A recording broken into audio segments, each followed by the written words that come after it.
Kia ora, it's whānau. It is good to be with you for the second week on Sunday lockdown. Welcome. We're about to have tea. So, thank you, Lord, for giving us food. Thank you, Lord, for giving us food. Thank you, Lord, for giving us food. Right where we are, amen. Hallelujah. Not happening. Not happening. This week we step into a familiar ancient rhythm. It's actually a rhythm that was set in our Jewish heritage that we as Christian followers of Jesus step right into.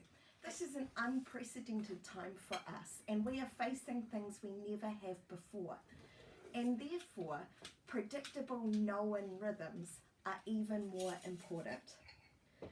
We can step into the story of Jesus, the familiar story of justice, redemption, and hope. We need to remember that one of the things that our faith provides us with is daily, weekly, and annual celebrations, practices, and patterns. Practices, rhythms, patterns, that's words we use heaps around CNL. And what it describes are the marker posts of our faith, the things that remind us of the predictable, of the known, the things that shape us and make us like Jesus.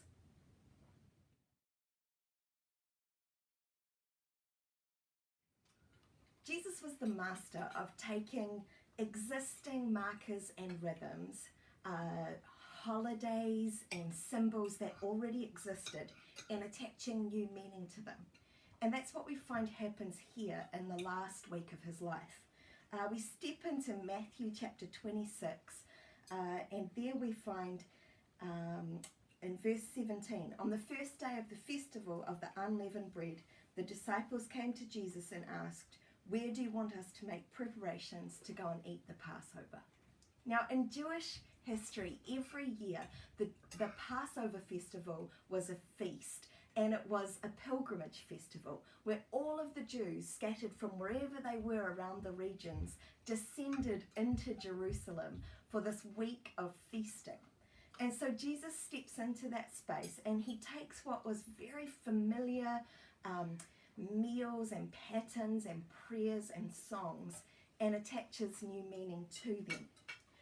We're right in the middle of the story, and Passover, if you remember, is about where the Israelites celebrate God rescuing them from slavery in Egypt. And so every year they come back to celebrate that and remember the God who saves, who delivers, who brings justice and hope and compassion. And he's halfway through this meal, and somewhere in the middle of that, Jesus takes what is already part of the meal and a very common part of it, and he takes the bread and he breaks it and he says, "This is the bread, this is my body broken for you. Do it in remembrance of me." Now this is wild. This goes off script. This is nothing of what any of the disciples gathered at that table would have ever heard before. Jesus is saying, this bread that you celebrate, that God gave you in the desert and was life, this bread, I'm the bread. Not only that, but what I'm going to go do on the cross means that this bread, me, the bread of life, will give you life. Disciples kind of choke a little bit, I imagine, and then get back on with their meals. And yeah, excellent, good props, guys.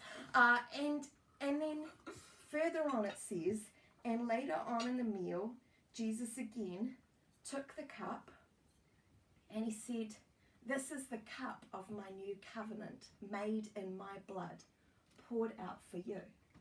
Already a very familiar piece in the Passover festival. This cup represented the blood of the lamb that was painted on the doorways of each house, so that on that first Passover, the angel of death passed over those houses and those households were saved.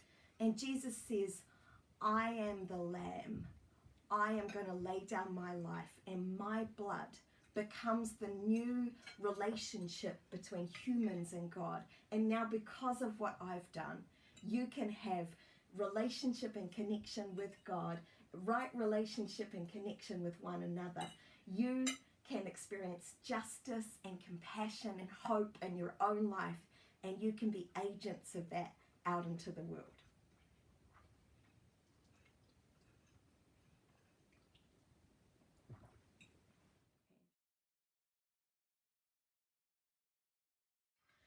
The final piece I wanted to highlight today is that at CNL we do communion every Sunday as we gather.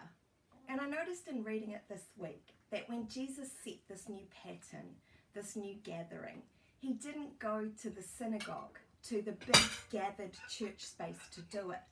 Him and his bubble went to a home.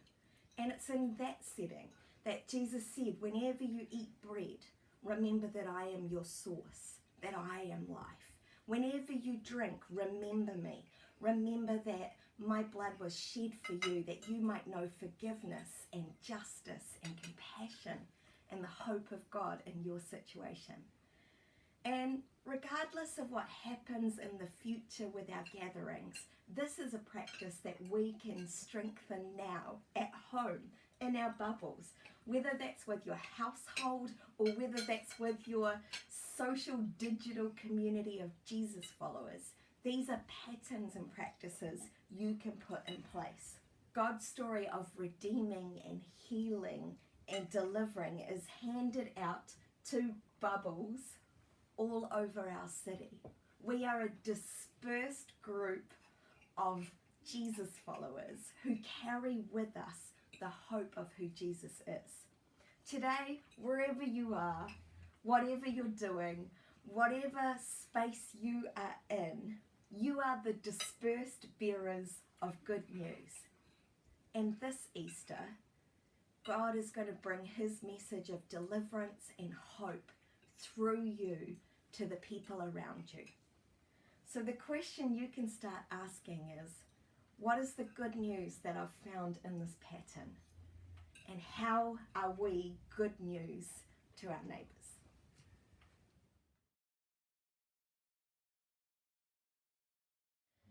So from our whole bubble to yours, we love you, we like you, and we're excited to hear what the adventure is that God is taking you on at this time.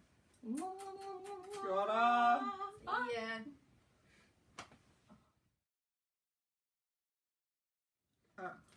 I have to itch my nose just right. I hate lasagna. The final piece. I was like, Junker chillin'. I was like, Jesus was the master. Wait, hang on, I'm not even going to see it. Whoa. Never work with children or animals.